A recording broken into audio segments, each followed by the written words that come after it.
This? Keep going. Keep going. Go on. Go on.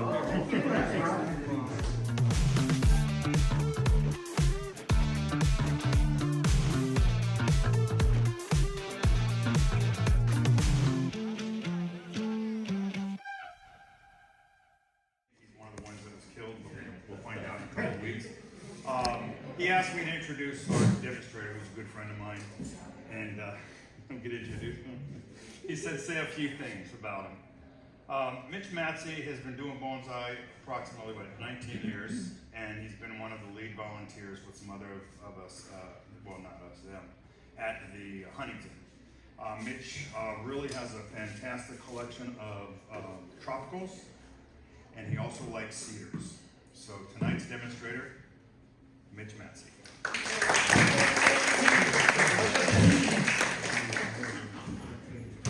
Hello.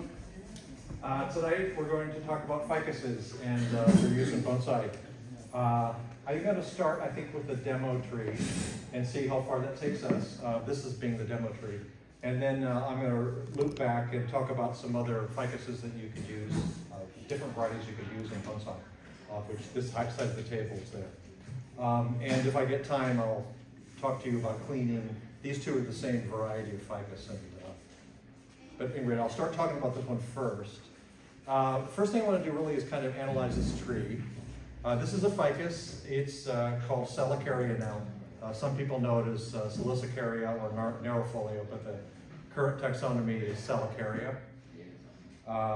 This is one of the most versatile of the ficuses. And it shows kind of the reason why you might want to do ficuses for bonsai. They're easy to grow, they grow fast, they can grow interesting nabari, and you can correct mistakes pretty quickly, at least within a couple of years. So this one is, I would say, maybe a little bit stressed right now. You can see that it's not really grown in. It has started growing again for the spring, but it's a little bit stressed. And that is the first thing I'm going to talk about on this tree. The reason why, if you look at it, you're going to notice the nabari has a lot of dead wood in it already. Dead wood is not something you normally see in tropical trees. The reason being is that wood in the tropics is going to rot. And so it usually doesn't last very long. It's not a rule. There are some people who do dead wood in their tropical trees, but by and large, it's not really done. Partly because also the wood is going to continue to rot, especially if it's down at the ground level. So when I received this tree, it was more or less what was in this pot, thin pot, and it was at this angle. So the first thing I look at when I look at a tree when I'm analyzing it is I'm going to look at the nabari line leading into the trunk. And right away on this tree, aside from the fact that there was a problem with the bark, I saw that there's this enormous kind of almost nodular root on one side. And knowing that I had to repot it for the summer, I decided that what I would do is try to hide this kind of knob.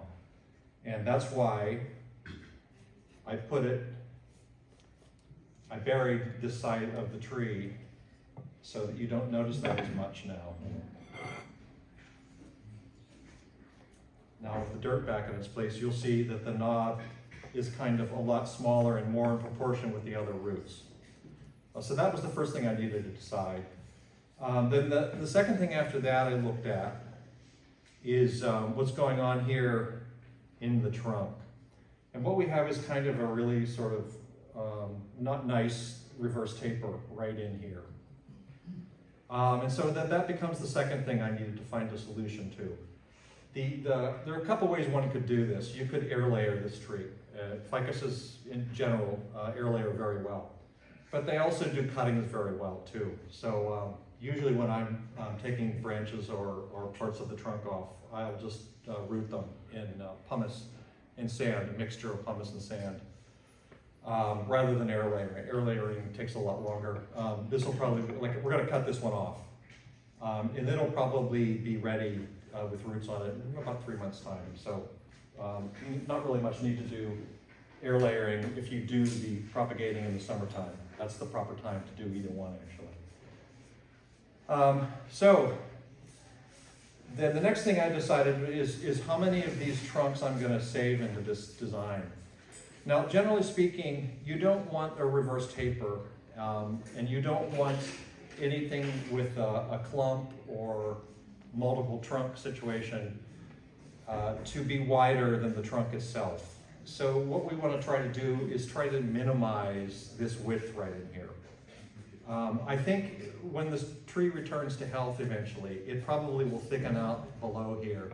And once I've made the cuts in the trunk line above, hopefully that will even out over time. This is not going to be a short project. This is probably a 5-year project we're talking about here. It's going to take a while for these healings to happen. The third problem with this tree is, in fact, this dead wood and the reason why it happened. Ficuses do okay in the heat and the light, summer light, as long as there's some foliage covering. If they don't have foliage covering, they actually will get a sunburn. And this one got a sunburn. You can see it when it's wet. If you notice all the redness down in here. I'll tip this up a little bit. You can see the redness. Eventually, that bark will either scar over or it'll rot away. And unfortunately, that's what happened on this side of the tree. It rotted away after it got the sunburn. So I think it's stabilized now. It's been growing for the last 2 months. And I wouldn't really worry too much about it. We're not going to make any cuts in the existing branches that are going to stay, that are substantial enough it's going to hurt it much more. It will continue to want full sun, which has been getting about 6, depending. Well, I haven't had a lot of fog lately, but aside from that, it usually gets 6 to 8 hours during the summertime. So most ficuses do need a lot of sun. There's a few that need a little less, but this one takes sun really well.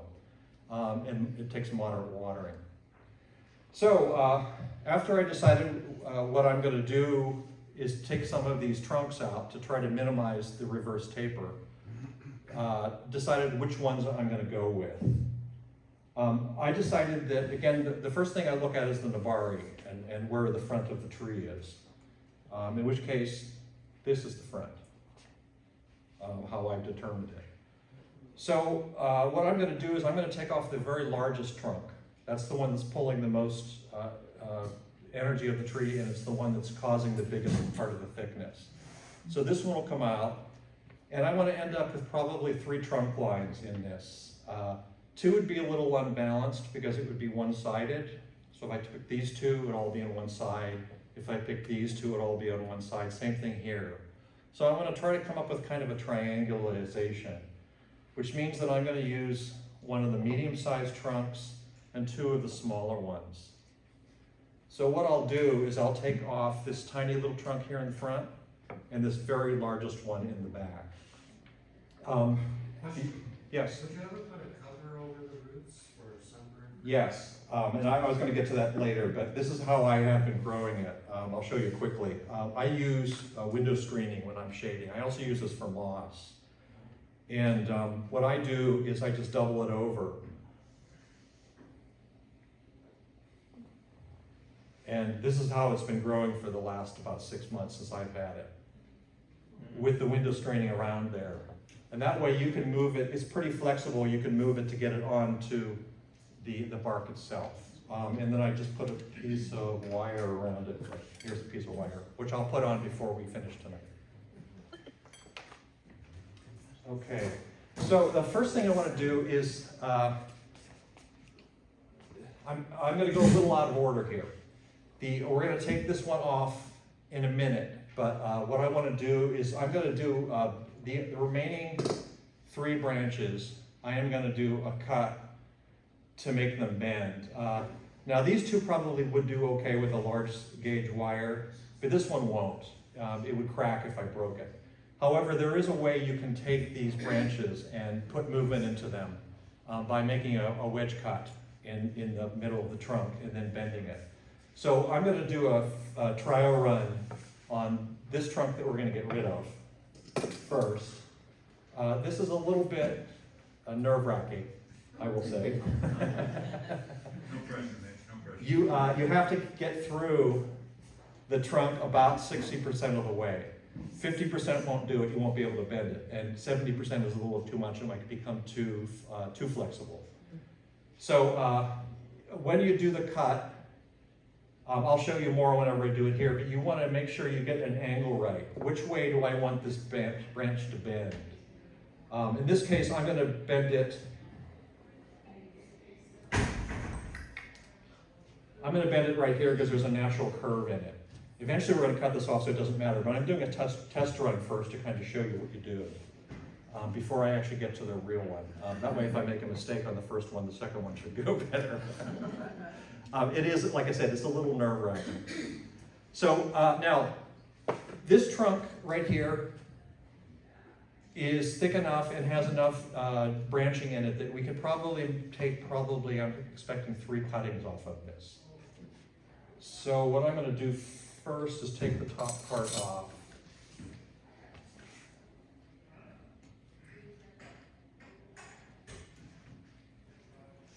Mitch, how many cuts can you put into one branch? Wedge cuts?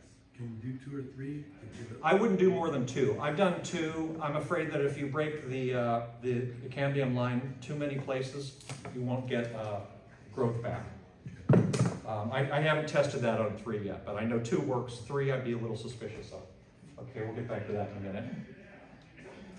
Oh, one other thing, when you're working on ficus is, if you have a problem with the sap coming out and burning your finger, some people actually have a kind of an allergy because it's like a latex. The first thing you can do is just spray it with water. That makes the sap recede back into the cambium, and for some reason it doesn't come out nearly at the same rate. This tree, again, isn't completely healthy, so it's not really sapping a lot. All right, so I'm going to make a wedge cut in this section here where there's a slight curve going that direction and show you how this works. You want both sides of the triangle to be even. You don't want them to be uneven. The reason being is you want the 2 layers of the cambium, the one on the top and the one on the bottom, to meet. Are you cutting horizontally? Right into the trunk, yes.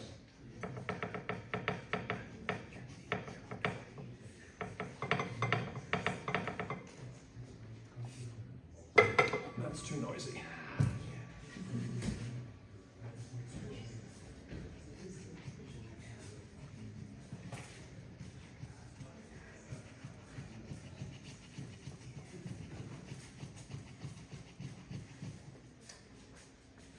Now I'm going to do the bottom layer. And again, I want it to be equal distant from the peak of the triangle, the inner peak.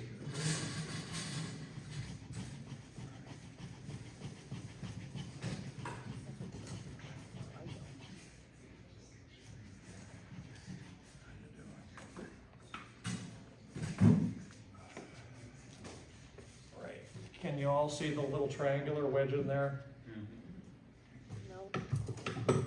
That's probably not far enough, and I can test it. No, it's not far enough. By pushing on it.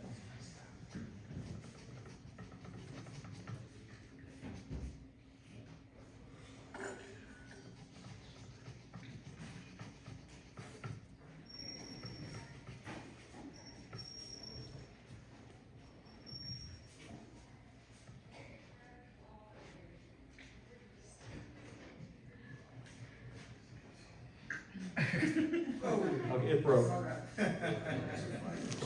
But you can see, the next one I don't think will, but you can see what happens.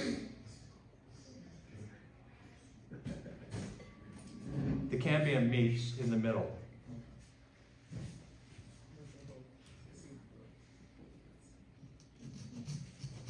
Probably if the tree were just a little healthier, the bark would be a little thicker and that wouldn't have happened, but these things do kind of go awry sometimes. Okay, so. Have you tried the slice method instead? Like they do in grafting where you just make several cuts in the same area and just bend them versus making a wedge? No, I haven't. Okay. Okay. Means like just Yeah. it's the same? Okay. Yeah. In the meantime, I'm going to take the rest of this out. And since this is pretty thick, I'm gonna have to saw it out of here. Is it prone to scarring when you do that process? When it heals? You kind of hope it will. You want the scarring, because that's the bark growing over. Ficuses often have, if you look at these smaller ones that I've developed, you can see that a lot of them have scars that have been, grown over. And it just makes the tree a little more interesting.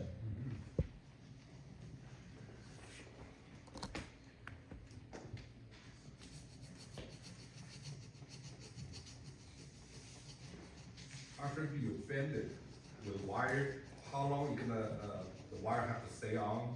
1 year, 2 years? Until the thing is secure, you should see a little scarring over where the cuts were. At that point, it might take, it depends on what your growing habits are. I would say probably about a year. Besides wire, do you use tape to tape the wounds? No. No? This time of the year, you really don't need to seal or anything. Because they're just so prolific, or they just bounce back a lot? Hang on just a second.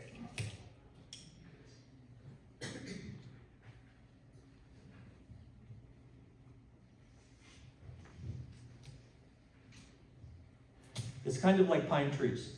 The sap continues to run out, so you don't really need to cover it. If it looks like you're getting a lot of rot in the wood, then maybe you want to, but that's not usually the case. And when you take these out, you definitely want to take the cuff off, so that basically you have a concave hole in there, so that when the scarring does happen, it will more or less smooth out.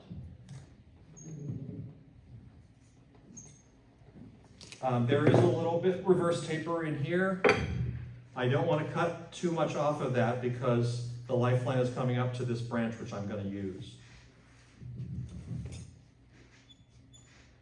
But I can take the cuff around the rest of the area out.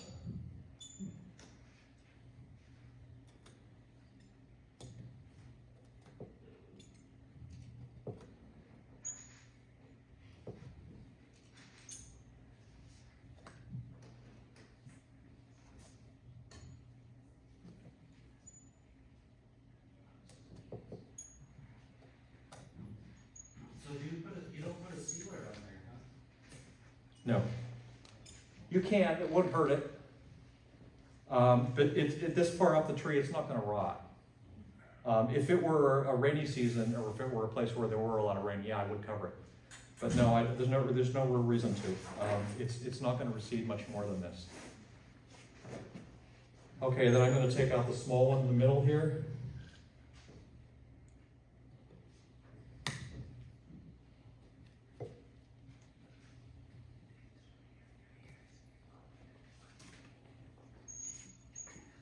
Again, remove the cuff so that you have a little bit of a pit in there.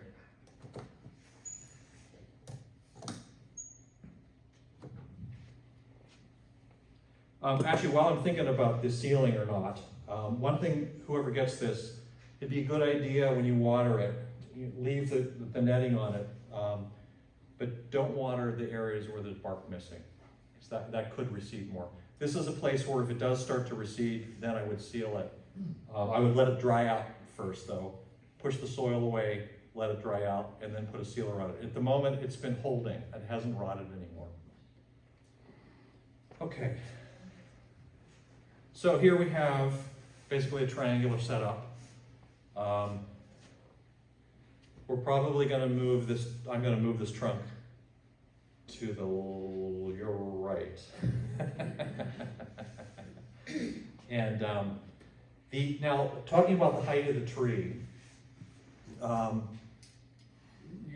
looking at books on proportion, Naka is one, the David Groot book is another one that talks about proportions a lot.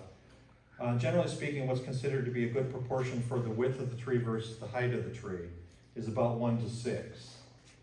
And usually where you measure it is not at the bottom of the nabari, but where the tree starts to recede into the flare. So up about here is where we're going to measure. Glasses. So right up about here is where we're going to measure, and that is about 3 inches across.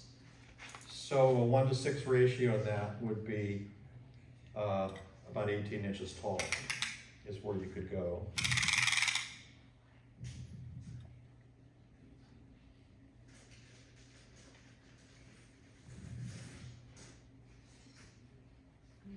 And that's a little, about right up in here, this area.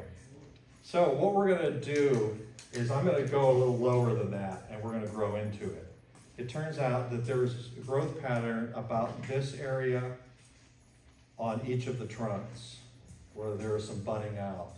So we're gonna count on, the tree is gonna basically be grown at this height.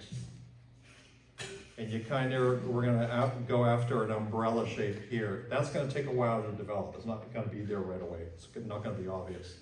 And these extra lengths are all gonna come off. Now, they're not gonna come off now. And the reason for that is again, that the tree is a little bit, rickety right now. So we're gonna leave some extra growth on it until it starts to really take off. Once it's really filled out, then you can cut off these extra lengths. But we definitely wanna grow it from the middle of the tree where we're at now. But we have a straight trunk and then 3 branch offs that are also straight. So there's really no movement from here to here. I would like to break that up some. The way we're gonna do that is by creating a false internode. We're gonna make a cut in here and bend these about 2/3 of the way up. When you deciding on internodes, even if it's a kind of fake one made from bending, you want to make sure that each set of internodes gets increasingly smaller. So this is sort of the first internode. The second one needs to be smaller. The third one needs to be smaller than that. So what I'm going to do is I'm going to take this straight section right here. I'm going to divide it into about 60%, 40%. In other words, we're going to make a cut about 2/3 of the way up into this straight section and move this over here, and hopefully it's not going to break this time.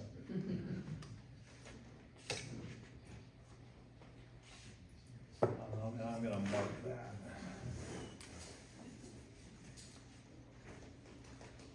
Good idea to make measurements so you don't, just eyeball it and maybe make a mistake. So that's about 6 inches.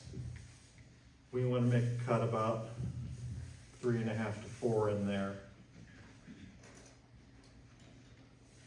Now, which way do I want to make the cut? The angle of the cut makes a difference here now. If I cut the angle here, the branch will fall forward, sort of pretty far away from the trunk. If I move it over to here, it makes a little more sense. So therefore, I'm going to want to make the cut at this angle rather than this angle, or this is also a bad angle. That'll take it into the back.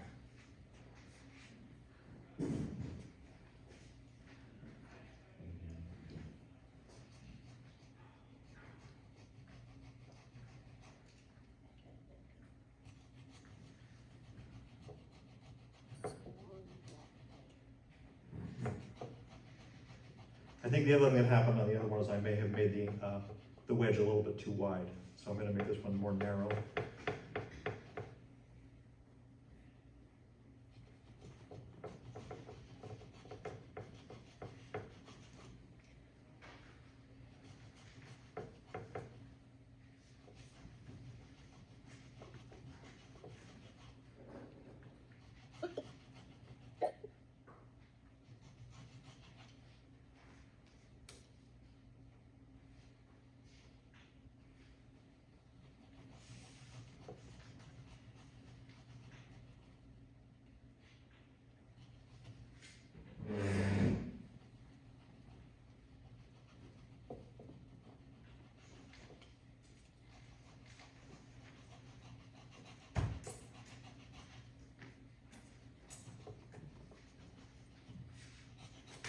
You may notice I'm doing this a bit at a time so that I don't go too far.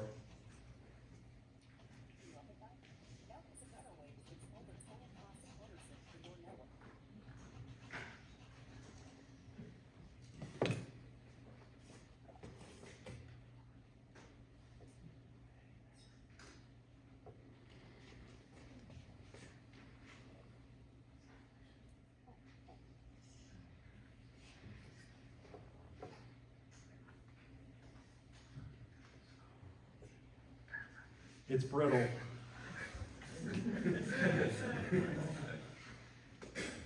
Call it a day.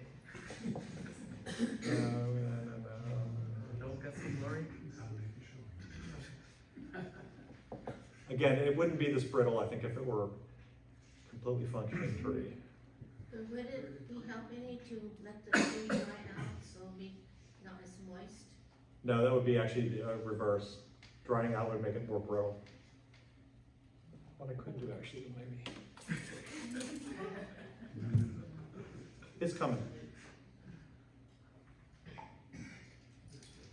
Is it the sunburn that caused the tree to become unhealthy? But the sunburn caused the bark to die off. Yes. And then we lost contact with the roots on about a third of the tree.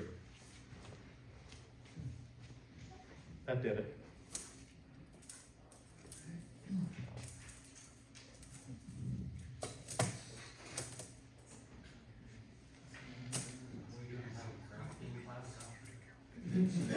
You can actually graft ficuses.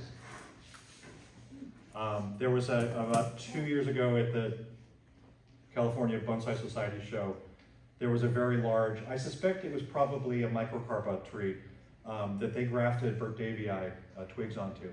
It was a really large, really nicely done. You remember? Apparently Lindsay remembers it. That was a gorgeous tree.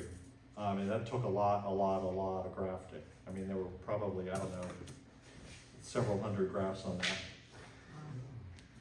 So 100. I'm gonna do 6 of that.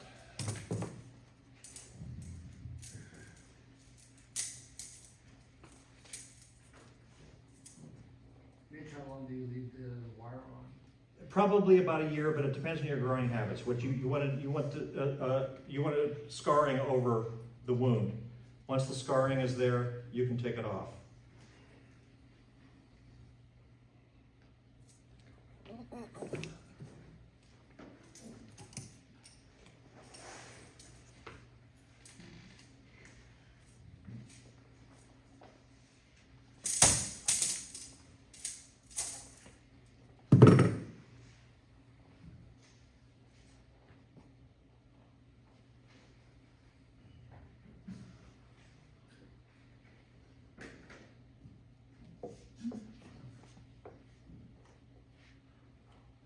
The theory behind all of this, and in fact, in the second part, I'm going to show you about propagating and how to raise larger trees. The theory behind all this is fusion. Ficuses fuse very easily, both with other trunks and within themselves. Lock that.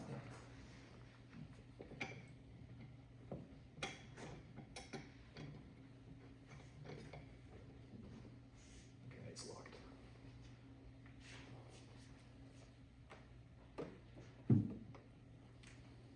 And notice I brought the wire up right on top of the scar.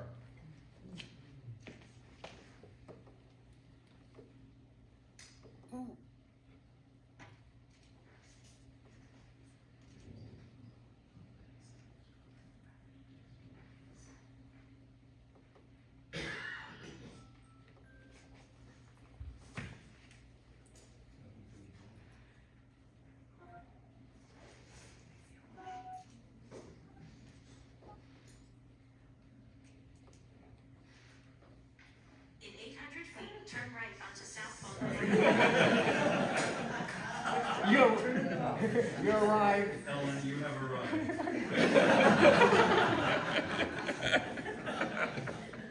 Okay, this one took. You can, if you come up and look close, you'll see that I have cambium laid up basically on top of cambium here. On the inside section, there's a little bit of a gap, but that'll grow over pretty quickly. Okay, now you can see where we're gonna grow this tree out is right in here. I can actually do a little bit of cutout just to make this a little shorter. But mostly I want to leave this in here to grow. Okay? So again, right in here is where the cut was. And just a second. Yeah. Cambium is right down on top of it. This you can seal or not seal. Usually I do seal these. Partly I don't want any, bacteria or anything to get in there. What are you sealing with? I'm going to use plumber's putty.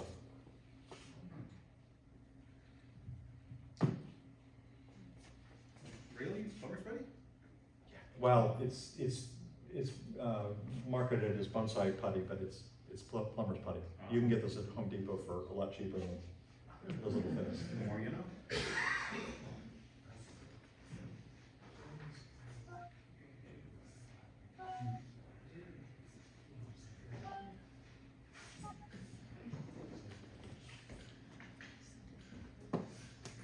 If you do seal this at the bottom, where the dead bark is, if it does start to recede, you want to use something like plumber's putty. I wouldn't use glue there because the glue will come off when it's watered. It'll turn it kind of sticky first and then it'll peel off, whereas the plumber's putty won't. Okay. So now on this one, I'm going to do the back branch next. I'm going to move it maybe a little bit this way and out. I'm not going to cut a wedge in this one. I'm just going to cut a little bit. Again, I'm going to go sort of 60-40 on this straight part here. I'm just going to cut one cut in there. I can actually get in there. Question. Yes? Do you ever need to sharpen your knife or saw? I don't know. Can you sharpen saws? I don't know. Sure you can. I know. Okay. Oh, I actually don't know how to saw. Certainly in my tools I sharpen. But I don't know about how to do saws. It's called a feather file and a tool that notches into the sides. Feather file? Uh-huh. The more you know.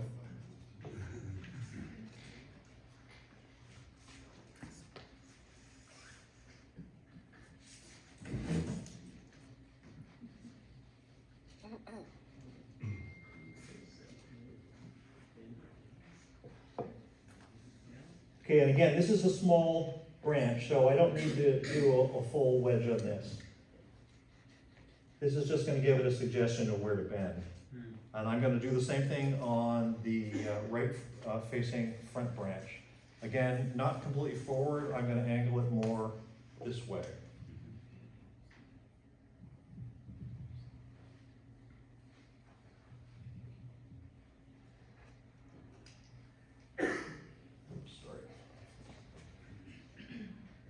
Twiggy there.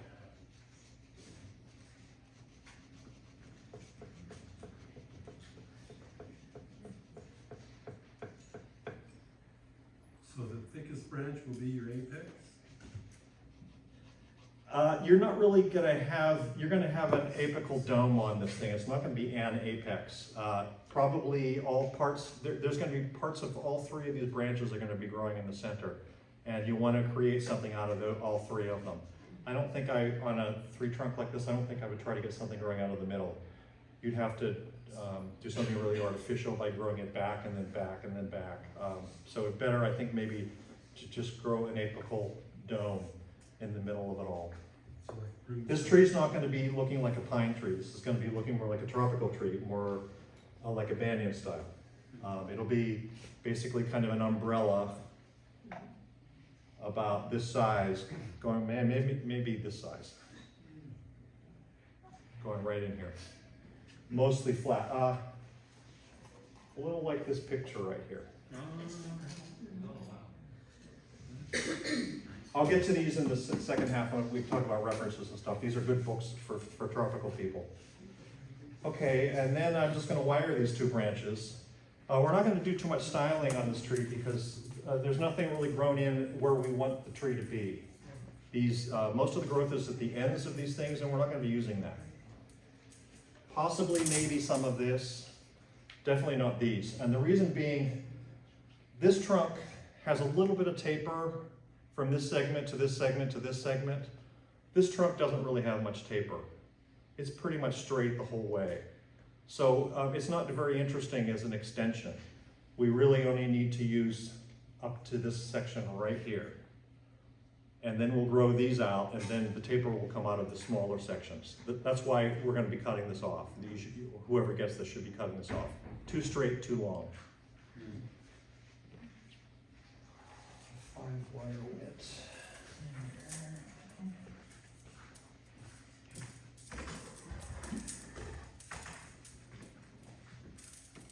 Time flies.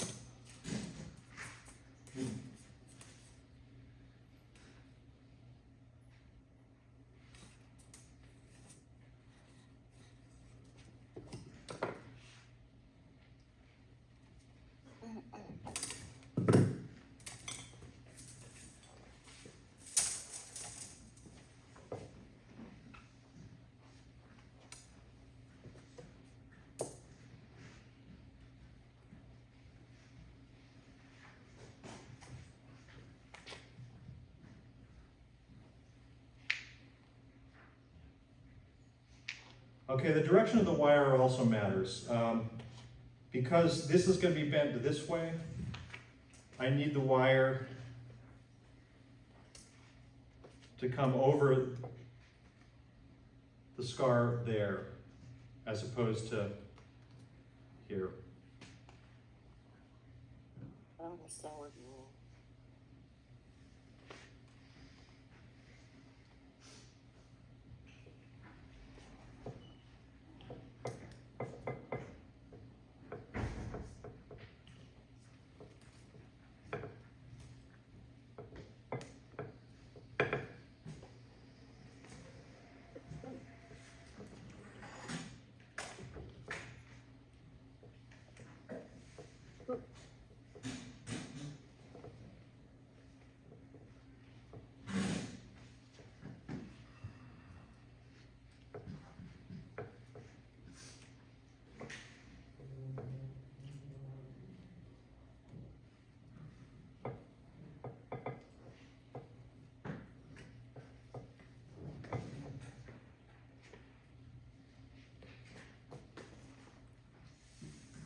Okay, again, the wire's coming out over the scar.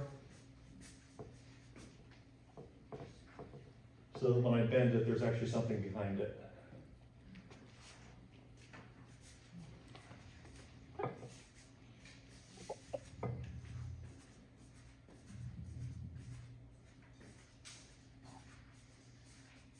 I can tell already that this is a much healthier branch. I don't know if you noticed this, but when I bent that over the scar, it oozed out.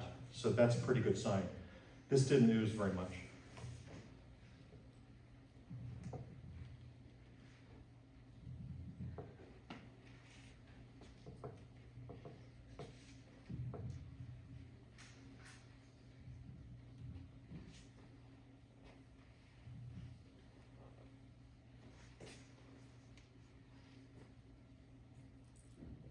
Again, this is oozing pretty well. That tells me that this side of the tree is much healthier.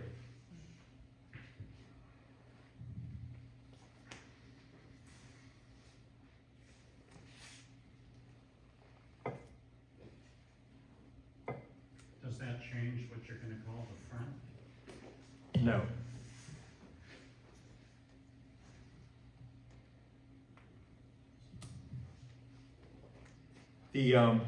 If this tree really does suffer, I don't think it's gonna, because it's, like I said, it's been stabilized now for almost 2 months. If it were, and you had to take this off, then it would just have to be restyled. I don't think these two are gonna die, and you certainly could build a tree off of 2/3 of it. Better you have all three though. I'd still say this is the front. As long as this continues to grow, we're cool. Okay, again, The tree's gonna be grown out of here, and here, and here. All the extensions are really not very useful, not enough taper. So I'm not even gonna bother to wire this one out. Hopefully soon, now that there's sunlight getting into the middle of this, there will be budding, back budding in this, especially around about the beginning of August when it really does get hot. I'll put a little bit of movement in this, but the other ones we're gonna just wait on.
Okay.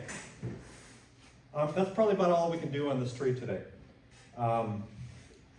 We've fixed the problem with the knob in the front. We've reduced the center growth here so that this should maybe not widen any further here. It's possible later on, once this heals a little bit, you may want to do a little cleanup work with this reverse taper area. But I suspect that when the health of the tree returns, this whole thing is going to balloon out. It's also gone from a kind of shallow pot where it wasn't getting very many nutrients into a much thicker one. I would not put this in a smaller pot, at least for another 3 or 4 years. Leave it in here, or you could even go bigger once, say in a year from now or 2, when the tree really starts to grow. If you want to speed up the healing of the wounds, then put it in a larger pot. You could put it, there were usually 24-inch plastic pots that are about this thick. That would be a perfect place to put it in for a while. It's fine the way it is now. It doesn't have more roots than to fill this pot anyways. But once it returns to health, the larger the pot, the faster the growing is going to be, and the quicker the wounds will heal. Okay, any questions on this one? Hi. When is a good time? Obviously, this is a good time of year to make those cuts. Yes. Is it just the summer when you make those cuts, or? I wouldn't do this in the spring. There's no growth. The sap is receded into the tree, and the roots aren't working. They're not, really sucking it very much. So just the summer. The summer, right? It's the same thing for airlaying. Same thing for propagating. Summertime is best. Same thing for repotting. Generally speaking, this kind of work, either surgery work or repotting on ficuses, when the nighttime temperature is 60 degrees or more. Less than that, you probably aren't going to have much growth anyways, and you always want to repot these things when the roots are active. So should you fertilize it now to try and get it healthy? It already is fertilized. I'm doing an experiment this year. You'll notice half of my trees are done in Apex, half of my trees are done in Nutricoat. Nutricoat is a little like Osmocoat, except for it's a much slower release. What I use is a 180-day release, so it's a half-year release. That's usually the whole growing season. This one has Apex on it, but you should be fine for the season on this. I would also add fish emulsion, kelp mixture. I also give liquid about once a week on my trees, as well as the Apex. If you get any problems like, the bug that hits this the most would be scale, sometimes aphids. Aphids are easy to get, you just wash them off. But if you get scale, first thing you do is pick it off. But then you can get a systemic fertilizer. I use Advanced, particularly the rose and flower one. The ingredients in that are stronger than the tree and bush. And that will get rid of any bug problem you might have. Most of these really, thrips on some of them. You get thrips on some microcarpas, retusa, benjaminas, you'll get thrips, and that you need a systemic. I think that's the only way I know to get rid of them, of thrips. But generally speaking, salicarias really only need fertilizer and probably a wash off if you get a minor scale infestation or aphids. Any more questions on this one? Yes. Regarding the broom style, I've never really seen them many diagrams. So you're just letting everything outward? This isn't really a broom style, because the things aren't coming evenly out of the center. I've moved it into more of a banyan style. Okay. Usually broom has more than 3 trunks as well. All right, so this is the ravel tree. Put this over here. Now, one of the things about growing ficuses is that you really ought to be good at is trimming and knowing how to trim. A lot of what people do with these is they kind of take things out of order. You hear a lot of people asking about, can I just strip my tree, my ficuses, and get new growth, because they're after getting smaller leaves. Really what you should be looking at is what phase of the development are you in first. The phase of the development for these trees is still developmental. That one, we're even growing branches and sort of regrowing wounds on the trunk. This tree is starting to move into an area of ramification where I'm trying to get twigging and stuff. In which case, either case, I don't really want to be after getting small leaves yet. You want to wait to do the small leaf thing, reducing the leaves, the size of the leaves, until after your ramification is done, till your main branches are all in shape and a lot of your secondary and tertiary branches are there. Then you can worry about stripping the tree and getting smaller leaves. When it's in this state, you don't want to do that. You want to leave as much strength on the tree as you can to get all the branches to grow as thick as possible and everything to grow in right. But you do need to keep it trimmed and you do need to keep it cleaned out so that light can get in. One thing ficuses will do is they'll send, much like that tree did, it'll send all of the growth out to the ends of the branches, particularly if they're long, and then you won't get any interior budding. These readily backbud, but if you go too long, especially on some of the varieties, the interior budding is very much reduced. So you always want to keep your trees pretty well cleaned out, even when you're not trying to get smaller leaves. I'll do part of this tree. Again, since I'm cleaning, I want to wet it down. Not only does the sap on these trees irritate some people's skin, but also you're letting the lifeblood of the tree run out. So why do that? Minimize it. Wet your tree down. The sap will greatly diminish. So the cleaning out of the tree is fairly obvious. One thing, I could go through and see if there's any straight sections of any of these branches that I could take out where they go too long without a movement, and that'll take up some. For instance, here's a tree, a branch higher up in the tree, and a long straight segment out here. So maybe I just want to cut this off to let some light get down to the bottom. Same thing with these other ones. Prune out the top of the tree first so that you can let light in below. I don't, when branches are developing on the bottom, I don't usually cut them. Not yet.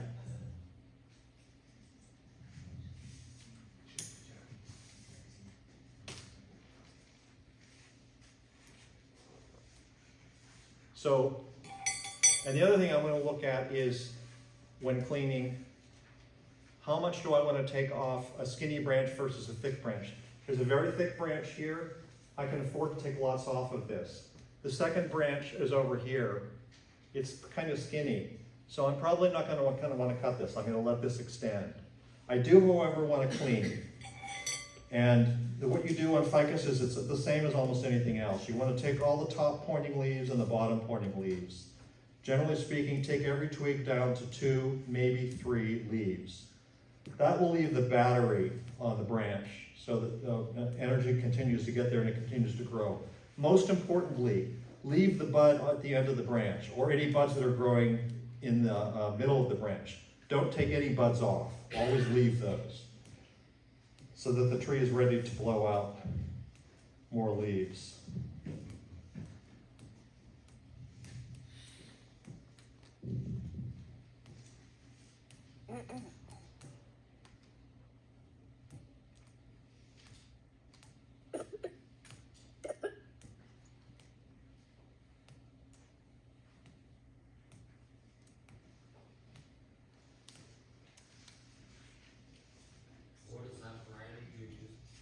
This is Salicaria, otherwise known as the willow leaf ficus. It used to be called Nerifolia and then Salicifolia. And again, they keep redoing the taxonomy on these things. Lindsay was noticing that there's a tree over here called the retusa. It's a little different than the old retusa, which I believe were bigger leaved. The taxonomy apparently has changed, and now Weigers at least is calling that retusa. I'll show those to you in a minute. Or after break, maybe. How old is that tree? The one in my hand, probably is 6 or 7 years.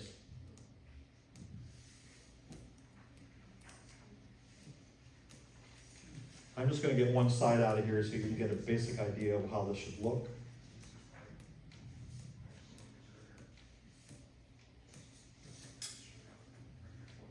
If the tree is very healthy, you can just pick the leaves out one at a time while I'm doing one-handed. If the tree, that tree wouldn't work that way. Some trees are weaker, in which case, to avoid pulling the bud off, you actually need to hold on to the end of the branch where the bud is and pull the leaves that way so that you don't rip the buds off. This tree is really strong, so it's not pulling any buds off at all.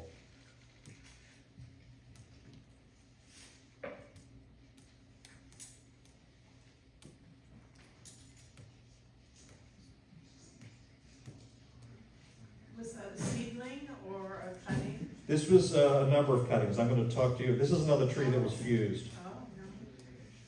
This is kind of one of the things I sort of specialize in, is developing these trees by fusion. It's an easier way to get fat trees quicker. Okay, you can see kind of this side, not clean. This side, you can see into the branches. There's some transparency. I could go a little further than that, but I won't waste your time. You get the idea. And you want to do it all at once. You don't want to do this one day and then do the other half next, unless your branch developments are different, and you want to give certain branches, that weaker branches, maybe a heads up. You'll clean those out first, and then maybe 2 weeks later you do the stronger branches. You could do that. I don't do that. I always do them always the same day, so the tree develops about the same time. Okay, now I'll go back to this idea of, let's see, when do you take break? 8 o'clock. Can I take a break now? Yeah, why don't you take a break, and then I'll get to the varieties and propagation and building trees in a bit.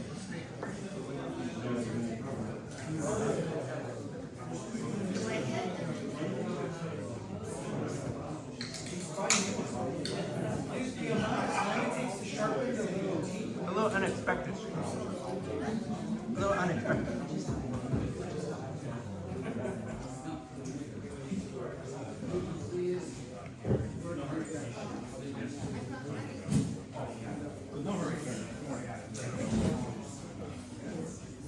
Okay, what about until 1/4 of? Is that about when you do the raffle? Till 9.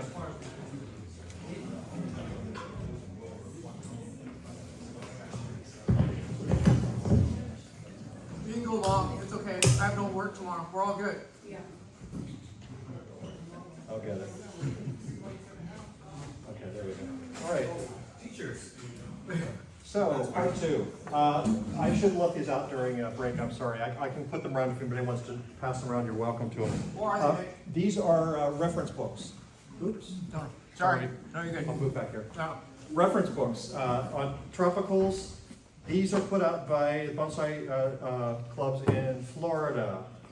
They're called tropical green sheets. There are 2 volumes of it. The first one is the more important one. If you're really, really into tropicals, then get volume 2. These are slightly more obscure species. But these books go by species, and they'll give you the botanical name, they'll give you where they come from, they'll tell you about fertilization, they'll tell you about watering, they'll tell you about sun needs, they'll tell you about propagation and air layering and stuff like that. So highly recommended if you're really into tropicals. And there is a good section on ficus and also lots of pictures. So I'll put these out here. If anybody wants to look at them, you're welcome to pull them around. Mitch, how much are those books? 'Cause 75 for the pair. I got mine at Bonsai Jack. And they'll also send a metal chopstick with them. What was that? Oh yeah, that's where the ficus is. And also, in terms of the Naka books are good. The Dave DeGroot book, in terms of proportion and design, is a great book. A little more updated than the Naka, a little more modern techniques in it. You can send this around and look at it if you will also. Okay, again, I'm going to go back to fusion. One of the reasons why I use ficuses a lot, I like to propagate. But also, you can create much bigger trees quickly by using fusion processes. Almost all of these trees were made from cuttings. None of them were bought. But half of them easily were done by fusing trunks. In the case of this one that we were looking at, the Salicaria, this was initially 5 trunks, maybe the size of my pinky, that I basically braided. I put them in the pot, and not necessarily even together at the nabari of each trunk. I'll show you another variety. This shows it better. If you look at the bottom of this, you're going to see that there's a hole in the middle where the 2 trunks, this is a 2-tree fusion, and I left space in there. So that will fill in eventually, and you'll have a much bigger nabari. If you look closely, you'll see that the 2 trunks have started to fuse already. And the way I did that is by, first of all, planting the 2 trunks in the soil, and then braiding them. And as I braid, I run a wire around it, kind of as a cage. You need the wire to form the cage around the trunk so that they have something to push against. And when they can't grow outward, they'll grow inward and fuse. The one thing you have to do with ficuses that grow so quickly is you need to change this wire fairly often, especially during the growing season. I'll probably have to change this 3 times this summer. And all I do is just unwrap it and rewrap it in a place where there are no grooves. If you look closely, you'll see there are some old grooves. They will fill in eventually. This one was done, I think, last month, and already it started to grow in. So this upper section here, I'm going to want to take that off, only because it's growing into the trunks. And I'm just simply going to rewrap it at a place where there are no grooves. And you just keep doing this. Unfortunately, it takes a little bit of extra work, but these things grow pretty quickly. This one's only about 10 months old. I did this at Sansui Kai last August. So that's what, 9 or 10 months. And already it started to fuse. Probably by the end of the summer, most of this will be fused. It won't have grown in all the way, but by next year it will have. This is a burtt-davyi long folio variety. It's a larger leaf than the nana that you're so, thanks Mike. It gets larger leaves than the nana, the more famous one, but it grows a lot faster. So I'm going to end up with a trunk that's a lot fatter, a lot faster by doing this fusion. I actually originally had put 3 trunks in here last year, but unfortunately I mixed 2 different varieties. I had a nana in here with it, so there's only 2. Normally I would do at least 3, 4, or 5. It works pretty well in terms of fusing. Almost all of the ficuses can be done that way. Some of them are faster than the others. The Salicaria is very quick. This one I think was grown in 6 years. One of the advantages of this process is that you get much more interesting nabari than if you grow from one trunk. If you grow from one trunk, you're gonna have to split the roots occasionally when they get too large, because usually ficus roots they'll get out of proportion to the trunk. When the root gets larger than the trunk or as large as the trunk, it's too big. So then what you have to do is split it. That would have been an option on the big one. Some of those roots are almost as big as the trunk, but I hid one of them. That was the worst.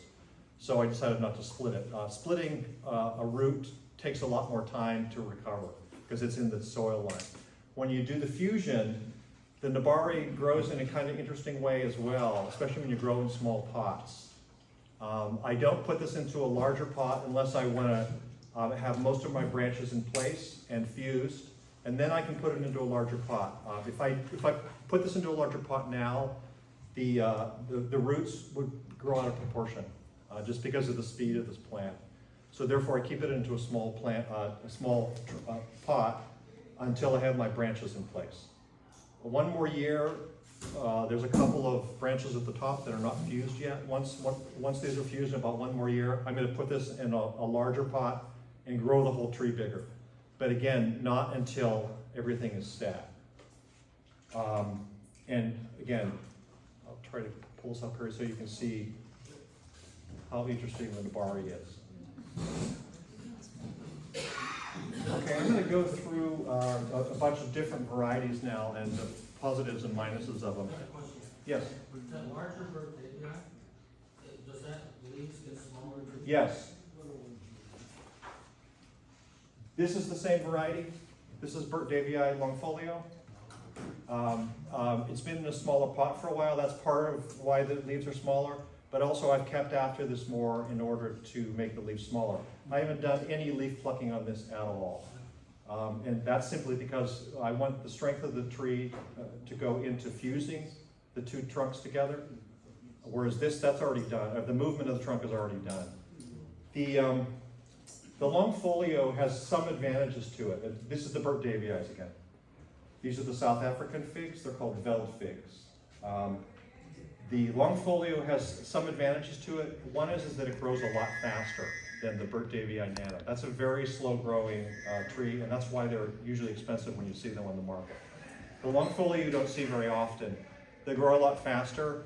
They also have branches that are a little bit more rubbery, so you can do crazy things like what I did with this. You can see basically there's a spiral in the middle of the tree. You can do crazy things like that on this, whereas on the burtt-davyi nana, you don't get very long extensions. They tend to be very short extensions on that because they grow so slowly. So therefore you can't really do all this curvy stuff. A lot of figs are really directional pruning cases where most of your movement is going to happen by cutting the branches. A few of them, like this one, you can do some wiring on. If you do it early when the tree is still green. You can see this here. If I'm careful with this, I can go in all kinds of directions on it. Whereas those would break. Some of the figs are more flexible than others. The salicarias are very easy to wire. You notice that on the big one. You'll see it on here that I put some movement in some of the branches. Some of the other figs are like celery sticks. The burtt-davyi nana is one of those. This is probably the more valuable of all the figs because they are so slow growing. But the disadvantage to this is slow growing and hard to wire. The branches will usually break like celery. The second thing is if you put any kind of wrapping on this, often the branch will wither. I don't know why that is, but they don't wire very well. So burtt-davyi nana is a directional pruning case. Then there are the microcarpus. They are also very flexible. This is tiger bark. This is probably the one you see the most often. The reason why it's called tiger bark, you'll see it under the water, is you get kind of some flecking on there. You'll see it more often when it's wet. It's more attractive than, well, that's also a microcarpa. That's also a tiger bark. Okay, well this is a smooth trunk. The regular microcarpa has a bark that's like this. It's very smooth, very gray. There's no mottling on it. Tiger bark has a little bit of mottling on it. People find that more interesting. These are flexible, also fast growing, easy to wire. You can fuse these, the tiger bark microcarpa you can fuse very easily. This is just a true trunk straight grown. I didn't do any twisting on that one. And related is Ficus retusa. This is a new taxonomy on this tree. This used to be called microcarpa, but it's actually a separate variety. This is a very small leafed tiger bark. Not too much modeling, but a little bit. And the leaves get very, very tiny on this. They get even smaller than you see them here. I've not kept after this one in order to keep the leaves small, mostly because I don't have branch development yet. I'm still fusing. Yes? Hi. Yeah.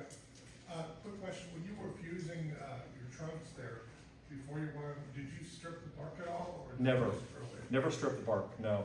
Because then that cambium, that's where the cambium is. If you strip the bark, then the cambium will die. There is still water still going up through the phloem, like on that one where there are dead places. There's still water going up in there, but it could die very quickly, so I wouldn't strip the bark. Speaking of stripping, let's talk about the reducing of leaves. Again, you want to find out where your trees are in development. If you're developing, or if you're fusing, if you're developing branches, any of that stuff, you don't want to worry about miniaturizing yet. So many people want to strip their trees down to get tiny leaves right away. Let your tree grow. Let it grow in the appropriate size pot. Not necessarily a large pot. Like I said, in the case of the fusion projects, I want to keep these small until I have ramification. Then I can put it in a larger pot if I want to get it bigger. But you want to get it in the right size pot and grow the correct amount of ramification on your trees before you worry about reducing leaves. These will all reduce in size, but it's something you want to worry about later in the process. Okay, on to another one.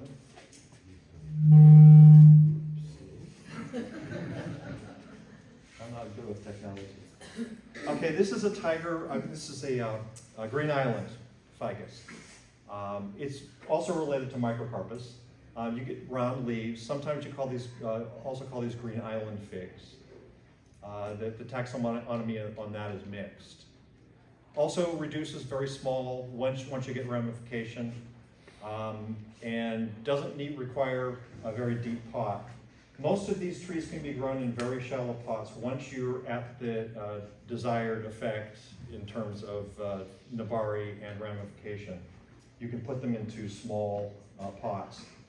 There's no reason to keep them in large pots once your tree is developed. But the only reason to do that is when you are developing. This tree, unfortunately, that has very slow wound recovery, though. You can see this actually is a fairly old tree. I've had this about 15 years.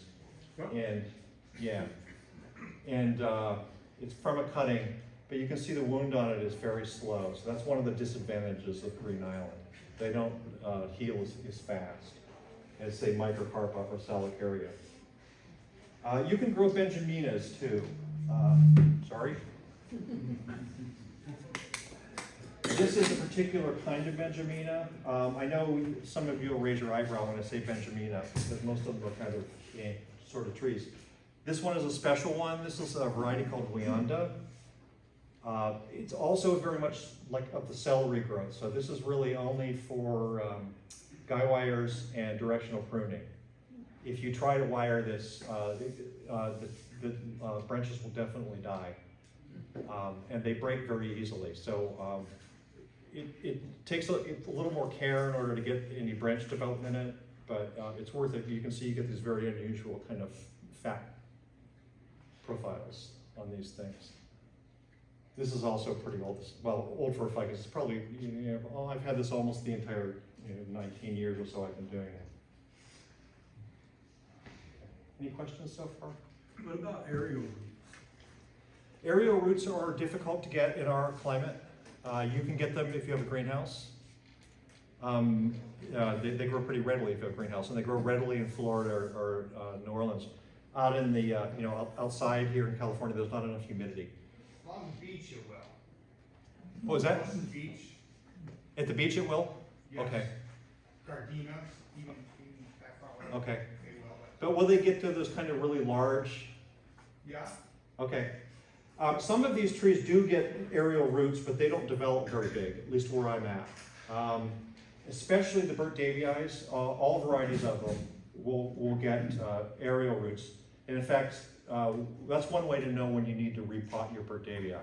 When you start to get aerial roots coming out of the soil, that's telling you that it's taken up all the root space it could out of the soil, so it's going into the air to try to get more water. And there's a few in here, you can see them laying on the ground. I've cut some of them off already. But that's a clear sign you need to repot them, at least in our environment. I suppose if you were in a greenhouse or like at the beach, maybe you could develop them into thicker. I've heard a lot of people not say that they develop very thickly, but I've not seen anything like that here. Certainly you can get them elsewhere. the Huntington in a very wet tropical garden jungle they'll develop it. Well, they spend their winter inside the greenhouse. No, these are the big trees in the jungle garden. Oh, okay. They're Okay. there, but, In the ground. yeah, Okay. huge trees. Would they do that in a pot? I don't know. I don't know, these are full-size trees. Yeah, yeah. But that's a very humid area. Have you ever tried the straw method to get the roots growing? No, what's that? Well, you start and you put a straw and you keep it moist and the root grows down in the straw, then you cut the straw away eventually and you get a root going to the ground. Will the roots stay? I haven't had luck yet with it. I've heard about it. I imported a couple of Salicarias one from Louisiana and one from Florida, and both of them had aerial roots. The thicker ones lived, the skinny ones died eventually, within about 5 years. Cause I get them like this long on my tree, but they don't quite make it to the ground, so I tried putting sphagnum moss all over it to kind of cover them, just hoping they would go in and kind of harden off, but that's where I'm at right now. So Yeah. Yeah. Do you do it in your greenhouse, Jack? I've gotten aerial roots on Benjaminas.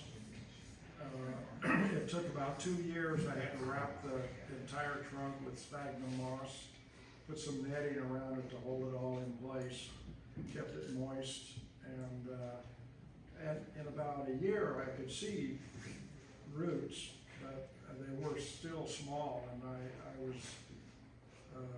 wanting to make sure they would live, so I let them grow for an additional year, and then when the moss came off, they were good. Did you all hear that? He did it with Benjamina and wrapping sphagnum moss around it, but in a greenhouse, and he got some roots on it. But at any rate, out in the, maybe you have a wetter environment, it could succeed, or a greenhouse. Outside here in Southern California, I wouldn't try. It might be a waste of time.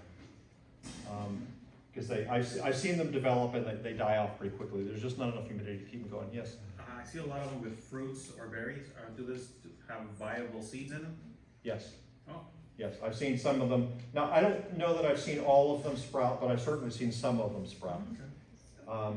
And actually about berries, when you're in development on a tree, when you allow any of fruit to grow, flowers, whatever, on any tree really, that's going to take a large part of the energy of the tree. So if you want your tree to grow faster in terms of the branches and the leaves, you might want to cut your fruit off, and that's the same case with the ficuses. It's a pain because some of them can be just covered with a lot of ficus berries. But you're better off to cut them off once your trees are more developed. Before your trees are developed. Once they're developed, like this one's pretty developed, so I usually don't bother with the berries on that. It's got enough energy in its branches. I let the berries go. This one I should have cut off, and the other ones I did cut off. Okay, let's go back to here a little bit now. Any questions on any of the varieties of the ficuses? I have a question. Yes. You mentioned earlier that some of the varieties don't require as much sun as others. Right. I was wondering which those were.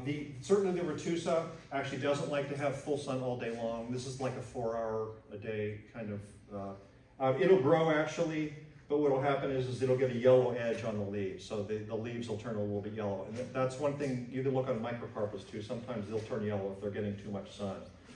Generally speaking, a Salicaria, doesn't, if it goes over 100, maybe I might protect it, but up to 100 you should be fine with full sun. Again, any of them, if you have exposed, Nabari exposed trunk in the sunlight and the heat, cover it like that one is. Put window screening on, a cloth, anything to keep the sun off from sunburning, because your trunk will, the bark will die back. Oh, okay. So the burtt-davyi required more like Full sun. Salicaria? They like full sun. You know, as much as you can give it. They grow in South Africa. They get a lot of heat. They actually grow dry. That's one, too, that you need to be a little careful about watering on.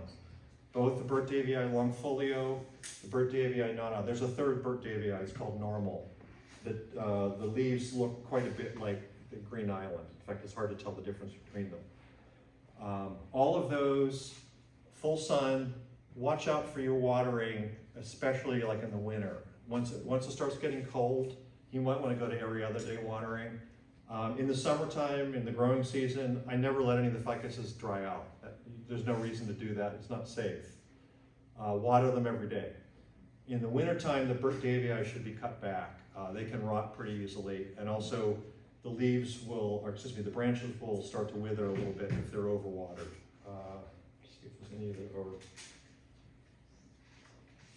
No, none of these are overwatered. I have some at home that I did overwater, but that's not one of them. Okay, so we're gonna go back to the, any more questions on varieties? Which one's the easiest to grow in Southern Cal? Yeah. Easiest? Easiest. Easy, Microcarpa or Salicaria would be my opinion. Benjamina too. Any of those three are the easier ones to grow. Harder to grow is the burtt-davyi. A little bit, Green Island also should be a little less sun.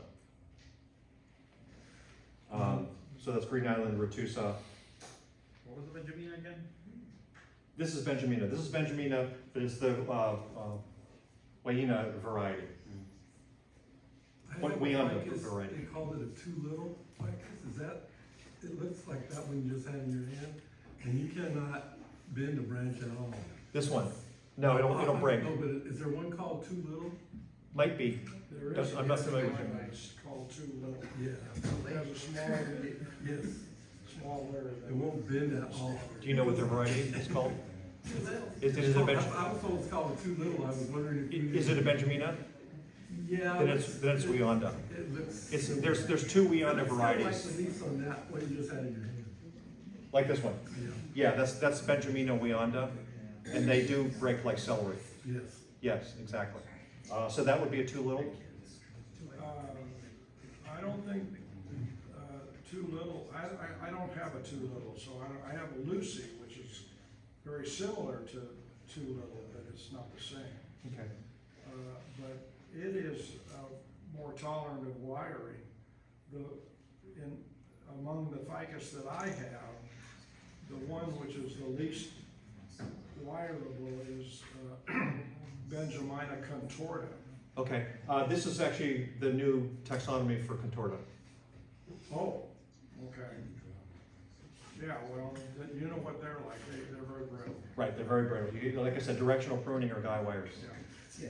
So all those ficus can fuse together, like if you put two of the same species or if you mix them? Same species, yeah. I've not tried doing different varieties. It might work, I don't know, but I don't know why you would do that, but yes, without exception, they will all fuse. They're gonna fuse at different speeds. Again, the burtt-davyi nana is the slowest. This and the microcarpa or the tiger bark, those are much faster. So they'll fuse a lot more quickly. Now's the time to do cuttings. Anytime now till through August. You want to allow enough time for them to root a little bit. So you need, begin by Labor Day. Really is everything should end by Labor Day. Cuttings, air layering, repotting, all of that should be done by Labor Day. So that you have about 6 more weeks in the season for the tree to develop. Sonda. Do all these things apply to common figs? I've tried fusing mission figs and kind of not very successful with that. I've only tried twice, but it didn't work for me, so I wouldn't say all of them. Certainly the ones I'm working with here, yes. There are a couple others that are obvious. Morro Bay Fig is another one. Kind of large leaves, but they do reduce. And there's an Australian one too. I can't think of the name of it right now. At any rate, but there's some other ones you can do. They tend to look a little more rounded in leaf structure, often rectangular and round. So there are other species you can do. Again, in the tropical green sheets, in the fig section, it'll tell you all the varieties that they work with in Florida. I think there's about 12. Here, I think we have 8 here. All right, yes? Where do you find different varieties here, or do you order them from Florida? Honestly, most of my trees originally, most of my figs came from Florida originally. These are all cuttings, but I did get them all in Florida. I think maybe the Green Island I didn't. I got that from Carol Upton. I think that's where I got that from. But the other ones all came from Florida. And Weigert's is a great source for that. WIGERT''S. They're in Fort Myer, Florida. Great place if you ever go to Florida to visit. He's got really beautiful trees. They're kind of expensive, but he has unusual things that you won't find here, like escambron and things like that. And they have a sale right now if anybody wants to buy tropical trees. Okay, I'm going to return. I'll go. I'm sorry. Yeah. What was it called? Weigert's, WIGERT''S. You can look them up online. Tom's got a video on YouTube. I've been there. Jason's another good place in Florida. Schleys is a good place. Those locations are actually pretty Where are they? They're in DeLand, Florida. Yeah, just north of Orlando, and then Fort Myers is on the Tampa side. The ones, there were a bunch up around Vero Beach. Jim Smith's nursery was in Vero Beach.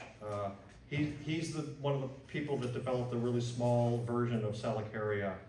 There are, by the way, varieties within Salicaria. There are various companies have numbers on them. I think Weigert's is 415. And they're a slightly smaller variety. I'm not sure. I think that one might be a smaller leaf variety, the one that you donated. It looks like it might be, but it's hard to tell because the tree isn't as healthy as it could be. This is not. This is sort of the standard Salicaria, but you can get smaller versions of it. And one of the places they came from was Vero Beach, and this guy named Jim Smith grew them. If you look in the Tropical Green Sheets books, you'll see some of his trees developed. He's got ginormous Salicaria trees with aerial roots all over the place. And they're in various places in Florida now. The nursery, his nursery was left to his cousins, who I think are probably speed freaks.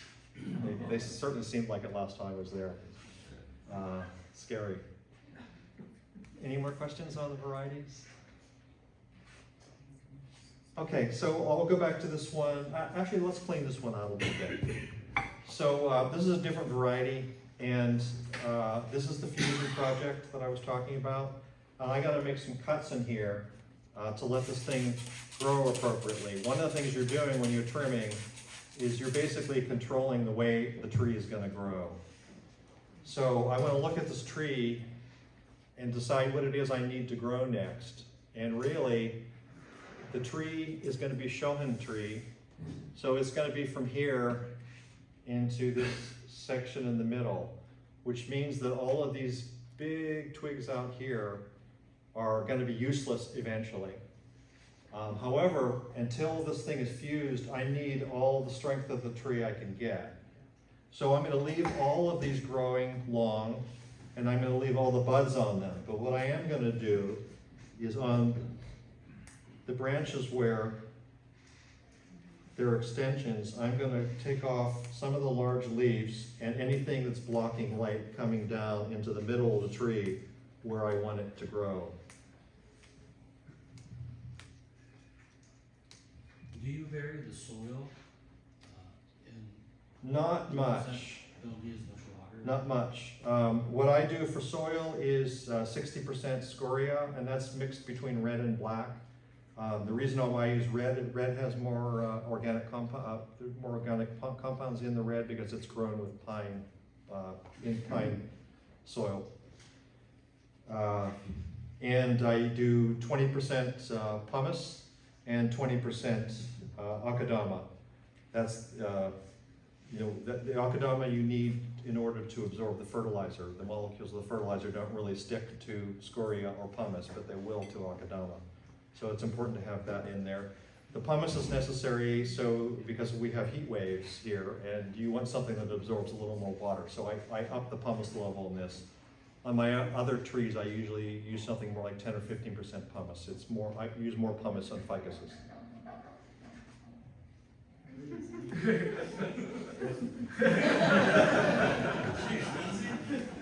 I was like, wow, that's pretty amazing. Did somebody make a sound effect?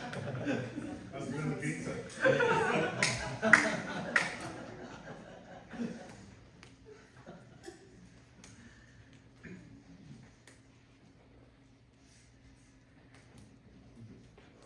This is just a matter of looking and seeing where is light not getting and clearing those areas out. Since I don't have anything growing on this side of the tree that I'm going to be using in the final composition, I can leave everything growing this side. But what I do want to do is clean out the side where the growth is happening down below so that light gets in there. Have you grown any of these in the ground before to see if it will? No, and the reason is because I've had nematodes in my yard, and I don't want to get them in my bonsai trees. That's also a big problem in Florida. That's one of the reasons why it's hard to get people to ship from Florida. They have a big nematode problem. Oops, I just cut the tip off that. Worms.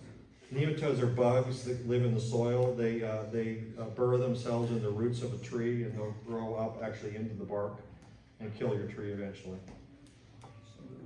Big problem in Florida, big problem in Hawaii. It actually killed the pineapple business in Florida in the 20s.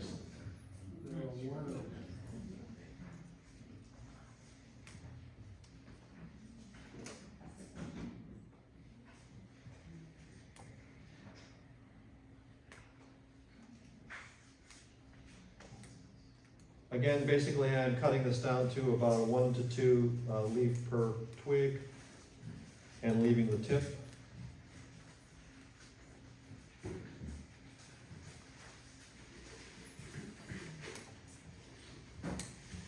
Everybody get the raffle tickets in?